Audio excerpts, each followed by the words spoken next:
Poucas traxectorias vitais tan ricaces e acaídas para tirarmos dun fío que nos leva a múltiples novelos como a de Kathleen Nora March.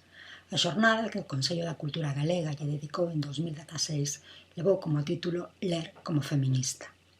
Traballos seus, como o libro de Musa Literata, El feminismo e a narrativa de Rosalía de Castro, transformaron para sempre a nosa visión da autora santiaguesa.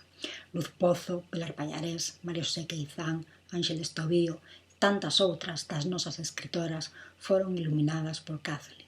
Escritoras e escritores de aquí e tamén de acolá, como as latinoamericanas Cristina Peri Rossi ou Gioconda Belli.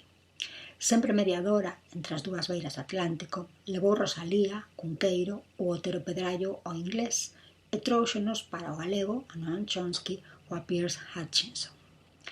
A creación da Asociación Internacional de Estudos Galegos, en que desenvolveu un papel principal, permitiu conectar a investigación que as persoas que hoxe chamamos galicianistas fan nos 5 continentes e axudou a proxectar a cultura galega no mundo académico de forma decisiva. Feminismo, galicianismo, rosalianismo.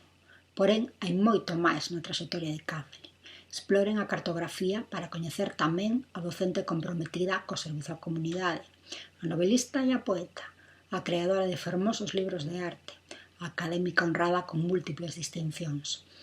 As fotografías de Ana Turbau e de Alberto Martí, as palabras de Carballo Calero lembrando Otero Pedrallo, a potencia plástica do inmenso Luis Seoane e o Congreso Rosaliano do ano 1985 son algúns dos fíos que propomos para acompañar en a travesía de Kathleen.